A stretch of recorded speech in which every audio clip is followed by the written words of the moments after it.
ሰላም ጤና ይስጥልኝ እንዴት አድራችኋል? ወደ ገበያ ስፖርት ቤተሰቦች የዕለተ አርብ የሐምሌ 17 ስፖርታዊ መረጃዎችን ወደ እናንተ ለማድረስ ሮቤል አብርሃም መጥቻለሁ። ታዲያ በዛሬ ቆይታችን በርካታ ርዕሰ ጉዳዮችን የምንዳስስ ነው የሚሆነው። ፊፋ በዓለም ዋንጫው ውጤት ተንተርሶ እንዲሁም ደግሞ በአጠቃላይ መመዘኛ ነጥቦች መሰረት የዓለም ሀገራትን ደረጃ ይፋ አድርጓል። ታዲያ በዚህ መሰረት ከ1 እስከ 20 የተቀመጡትን በተወሰነ መንገድ እንመለከታለን። እንዲሁም ደግሞ ሀገራችን ኢትዮጵያ የተቀመጠችበትን ደረጃም የምንመለከት ነው የሚሆነው ማለት ነው። በአጠቃላይም በዓለም ዋንጫው ተሳትፎ ገንዘብ ምን ያህል ተገኘ የሚሉትን እና ለሀገራት የተከፋፈለውን ዝርዝር ሂሳብ ወደ እናንተ የምናደርስ ነው የሚሆነው። ሌሎች የዝውውር ያልተሰሙ ስፖርታዊ መረጃዎች አሉ። ተሰምተውም ሊጠናቀቁ የተቃረቡ በርካታ የዝውውር መረጃዎች አሉ። እነሱስ ምንድናቸው የሚሉትን እንመለከታለን። ታዲያ አብራችሁን ትቆዩ ዘንድ እየጋበዝኳችሁ ሰብስክራይብ ማድረግ እንዳትረሱ ለማለት እወዳለሁ። አብራችሁን ቆዩ።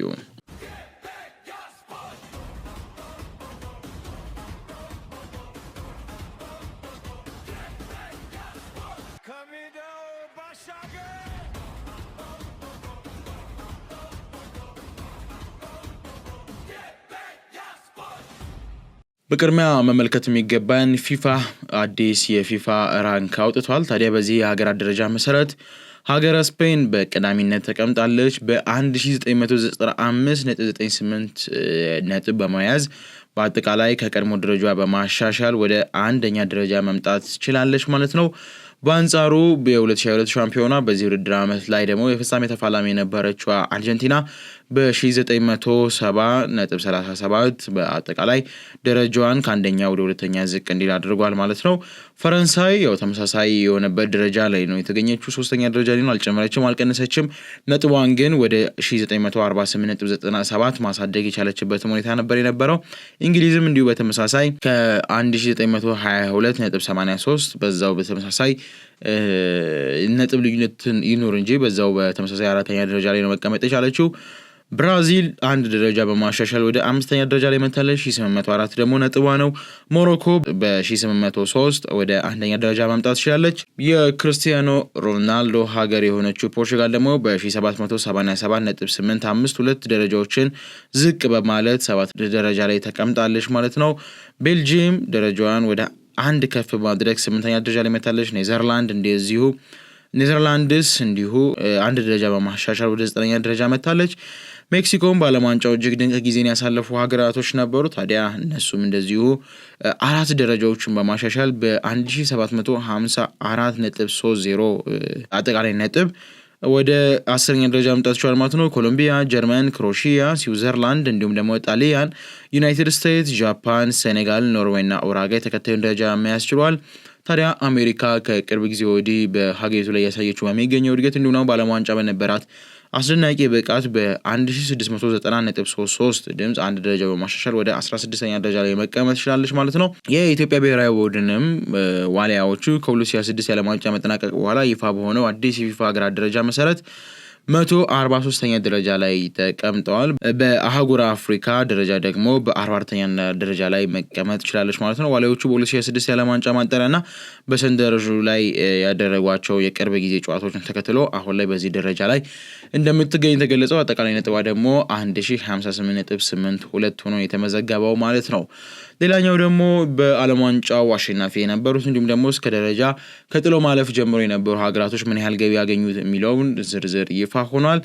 አሸናፊዋ ስፔን 50 ሚሊዮን የአሜሪካ ዶላር ሽልማት ከፊፋ እንደተበረከተላት ተገልጿል። ሌላኛው ደግሞ 33 ሚሊዮን የአሜሪካ ዶላር ያገኘችው አርጀንቲና ናት። እንግሊዝ 29 ሚሊዮን እንዲሁም ደግሞ ፈረንሳይ 27 ሚሊዮን እንደ ደረጃቸው ማግኘት ችለዋል ማለት ነው።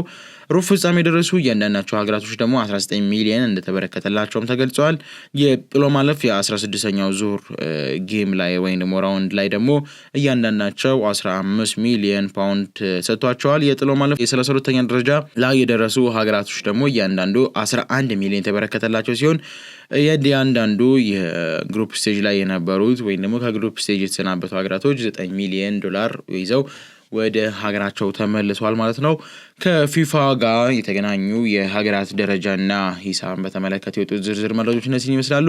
ከመሸጋገሪያ በኋላ ደግሞ ተመልሰን ስንገናኝ ሌሎች ስፖርታዊ ጉዳዮችም እንዳሰስ ነው የሚሆነው። አብራችሁን ቆዩ።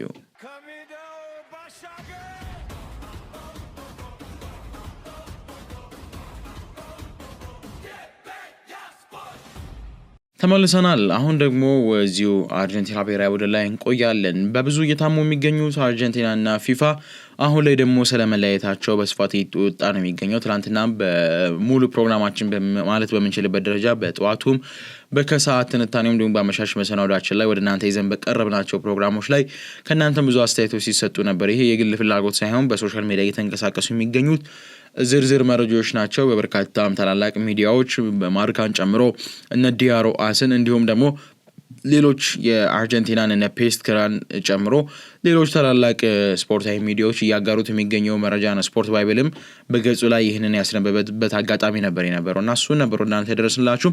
ከዚህ በተያያዘ ደግሞ አዲስ ጉዳይ ወጥቷል። ኤንዞ ፈርናንዴዝ በኢንስታግራም ስቶሪ ላይ እንዲሁም ሜሲም ደግሞ ከዚሁ ከኢንስታግራም ጋር በተያያዘ አንድ ሌላ ጥያቄ ሊፈጥን የሚችል ነገሮችን አጋርተዋል። ሜሲና ኢንፋንቲኖ ወዳጅነት ነበራቸው በሚል በብዙ ይታማ ነበረ። አሁን ላይ ግን ሊዮኔል አንድሬስ ሜሲ ኢንፋንቲኖን ቀድሞ ፎሎ አድርጎት ከነበረው የኢንስታግራም ገጽ ላይ አንፎሎ ማድረጉ ተሰምቷል።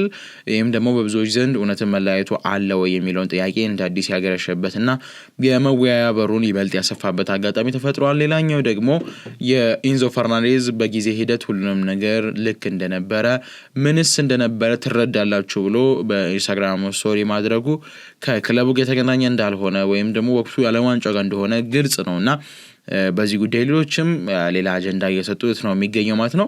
ከዚሁ ከአርጀንቲና ብሔራዊ ቡድን ሳንወጣ ደግሞ ምናልባት ኦታሜንዲ መመልከት ይኖርብናል። ኦታሜንዲ በሀገሪቱ ማሊያ 139 ጨዋታዎችን እንዲሁም ደግሞ አንድ ዓለም ዋንጫ፣ 2 ኮፓ አሜሪካና አንድ የፋናሊስማ ዋንጫን ማሸነፍ የቻለበትን የብሔራዊ ቡድን አርማን ዳግም እንደማይለብስ ይፋ አድርጓል። ከብሔራዊ ቡድን ጋር የነበረውን ቆይታ እንዲህ ባለ ምዕራፍ ማጠናቀቁን ይፋ አድርጓል። የወጣንበት መንገድ ደስ የሚል ባይሆንም ከሀገሬ ጋር የበለጠ ስኬትን ከሀገሬ ጋር የበለጠ ጉዞ ማድረግ ፈልግ ነበር።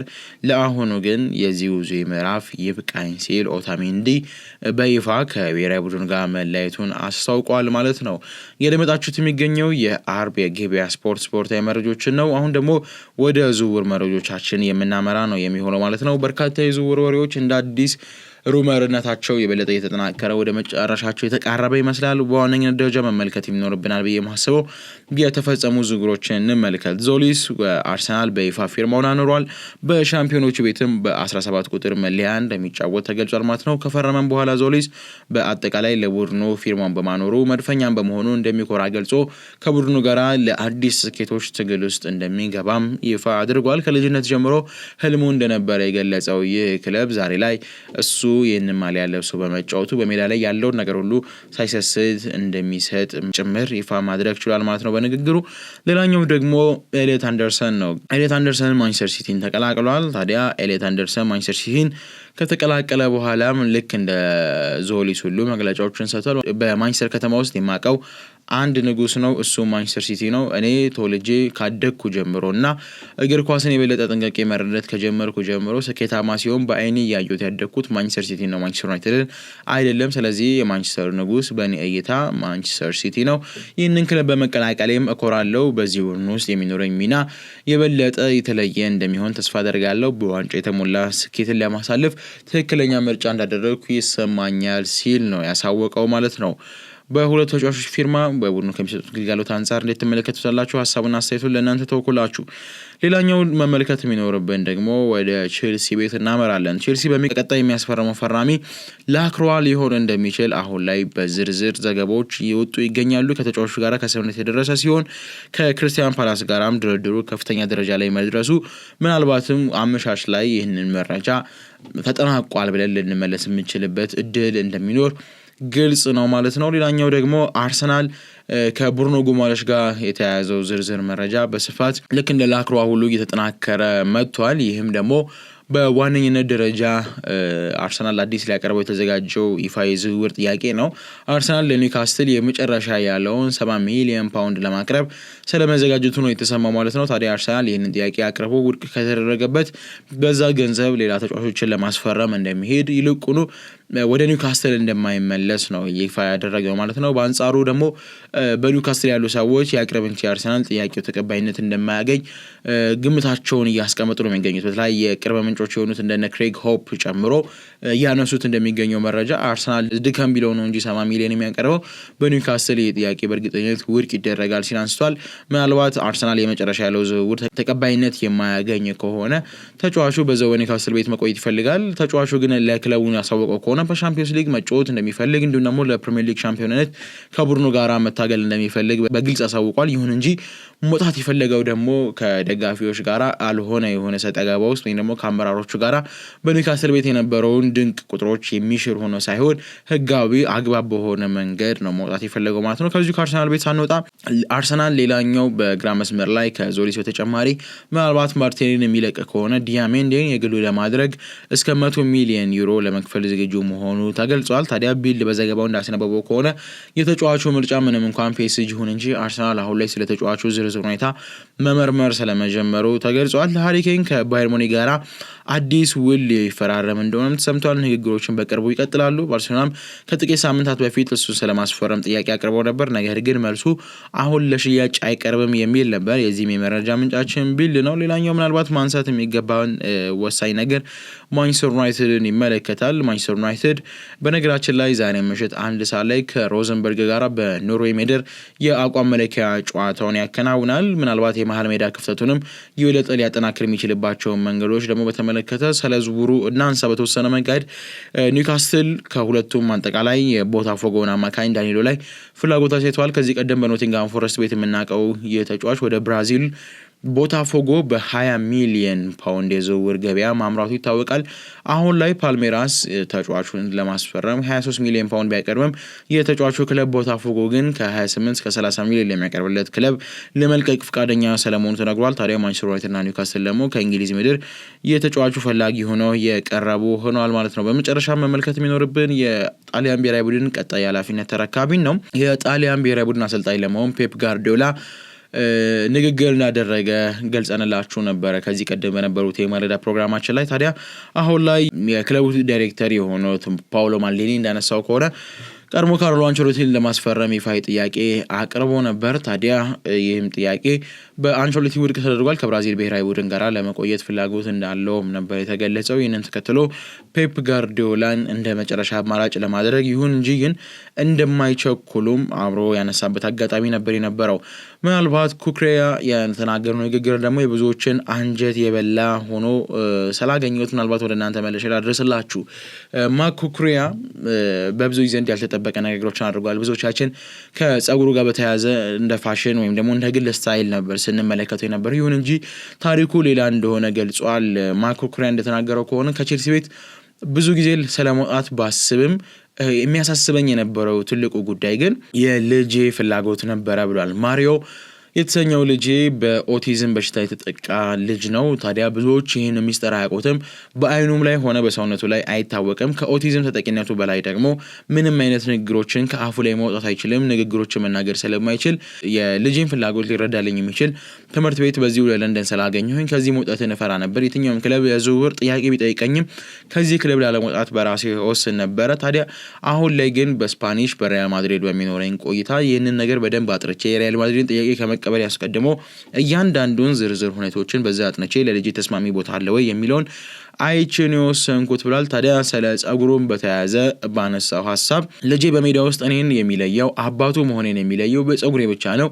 ምናልባት ይህንን ጸጉር ባሲዝ አሊያም ደግሞ ብቆረጠው በልጄ ላይ የሚሆነው ሌላ ነው። እኔን መለየት እስከሚከብዱ ድረስ እንደሚደርስ ስለማቅ ይህ ጸጉሬ የኔና የሱ መለያ ነው። ከመግባቴም በፊት ጸጉሬን የሚያስተካክልኝ ጸጉሬን የበለጠ ደባብሶ የሚሸኘኝ እሱ ነውና አንድ ለውጥ በኖረ ቁጥር እሱ በሜዳ ላይ እንዲደሰት እኔ በሜዳ ላይ እንድደሰት የሱ የጀርባ ድጋፍ ያስፈልገኛልና እሱ ደግሞ ከጀርባ መሆኑ እሱ እንዲደሰት ደግሞ የኔ ጥሩ መሆን የሚያስፈልግ ሆነ ሜዳ ላይ እስከ የትኛውም ድረስ ለማድረግ ስለምገደድ ለልጄ ስል ሁሉም ነገር አደርጋለሁ ሲል ማርክ ኩክሬያ የብዙዎችን ቀልብ ሳበ አንድ ንግግር አድርጓል ማለት ነው። ስታደምጡ የቆያችሁት የገበያ ስፖርት የሐምሌ 17 ስፖርታዊ መረጃዎችን ነበረ።